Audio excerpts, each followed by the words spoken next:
Oke, assalamualaikum warahmatullahi wabarakatuh. Halo, perkenalkan nama saya Jinir Valdo dari 2BD Politeknik Manufaktur Negeri Bangka Belitung. Nah, jadi untuk video kali ini saya akan membahas tentang interval kepercayaan, yaitu cara dalam statistika untuk memperkirakan nilai parameter populasi baik rata-rata maupun proporsi berdasarkan data sampel.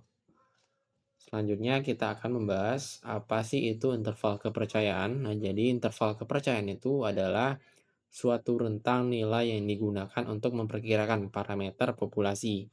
Rentang ini diperoleh dari data sampel dan memiliki tingkat kepercayaan tertentu.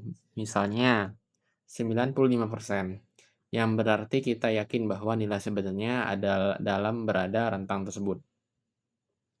Nah, kedua fungsi. Untuk fungsinya, interval kepercayaan memiliki beberapa fungsi, yaitu pertama untuk mengestimasi nilai populasi, dan kedua mengetahui tingkat ketelitian dari estimasi tersebut, membantu pengambilan keputusan dalam berdasarkan data yang tersedia, dan terakhir mengurangi ketidakpastian data.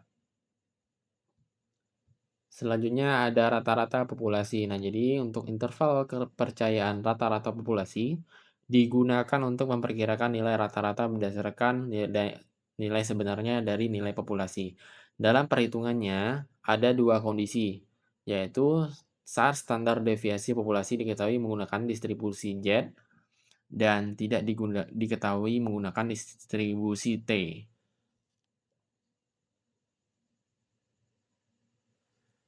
Untuk rumus Z, yaitu jika standar deviasi populasi diketahui, maka kita menggunakan distribusi Z.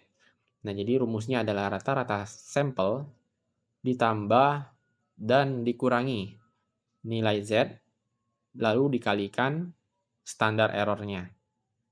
Jadi, ini untuk rata-rata sampel, itu bentuknya X, kurang lebih ini ditambah atau dikurangi nilai Z, lalu dikalikan standar error. Nah, untuk contoh soal Z, pada contoh ini diketahui rata-rata sampel itu 70, standar deviasi populasi itu 10, dan N atau tingkat kepercayaan 95%, sehingga nilai Z adalah 1,96%. 96 atau 95%. Untuk penyelesaiannya, langkah pertama kita akan hitung standar error yaitu 10. 10 dibagi akar 25, hasilnya 2. Kemudian margin of error adalah 1,96 dikali 2, yaitu 3,92. Selanjutnya kita hitung interval kepercayaan, yaitu 70. 70 ditambah atau dikurangi 3,92, sehingga hasil interval kepercayaan itu antara 66,08 sampai 73,92. Nah, selanjutnya kita akan masuk ke rumus T. Nah, rumus T ini, jika standar deviasi populasi tidak diketahui, maka kita akan menggunakan distribusi T dengan menggantikan Q menjadi S, yaitu standar deviasi sampel. Nilai T ditentukan berdasarkan derajat kebebasan dan tingkat kepercayaan, yaitu T digunakan jika Q tidak diketahui. Dan contoh soalnya, kita selanjutnya akan ke slide selanjutnya. Nah, itu contoh soalnya. Pada contoh ini diketahui bahwa rata-rata sampel itu X sama dengan 50, standar deviasi sampel itu ada 8, N sama dengan 16, yaitu jumlah sampel, atau nilai T sama dengan 2131. Dan penyelesaiannya, langkah pertama kita akan hitung standar errornya, yaitu 8 dibagi akar 16. Ini 8 dibagi akar 16 sama dengan 2. Jadi SE-nya, standar errornya sama dengan 2. Dan kita akan lanjut ke margin errornya adalah 2131. Nah, dari 2131 itu, kita kalikan 2.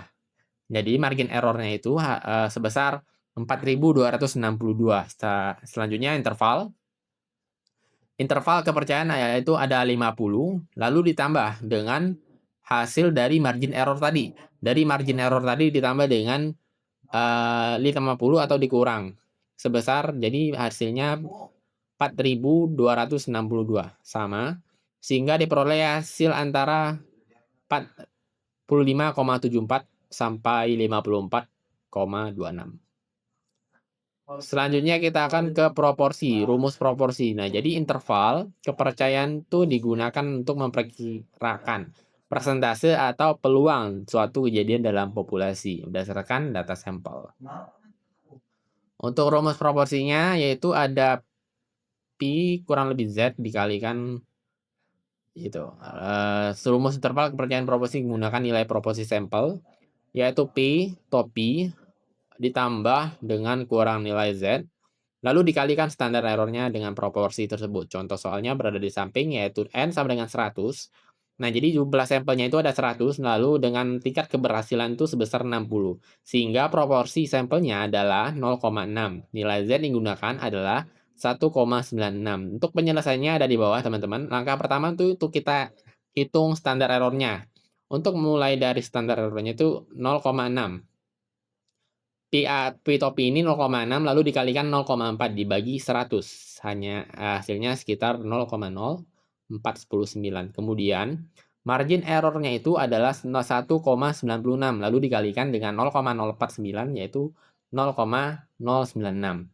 Selanjutnya interval kepercayaan adalah 0,6 lalu ditambah atau dikurang jadi 0,096 sehingga diperoleh hasilnya antara 0,54 sampai 0,696. Nah, untuk kesimpulannya teman-teman bahwa interval kepercayaan digunakan untuk memperkirakan parameter populasi. Jika standar defisit diketahui, maka menggunakan Z. Jika tidak diketahui, maka menggunakan T. Dan untuk proporsi menggunakan rumus khusus berdasarkan proporsi sampel. Demikian penjelasan dari saya, Jimmy Rivaldo, dari 2BID. Semoga bermanfaat dan membantu untuk memahami konsep statistika untuk materi interval kepercayaan. Dan saya akhiri jika ada salah kata maupun ada kesalahan dalam menjelaskan dalam suatu rumus maupun penjelasan-penyelesaian, saya mohon maaf dan saya akhiri. Wabillahi taufiq wal hidayah. Wassalamualaikum warahmatullahi wabarakatuh.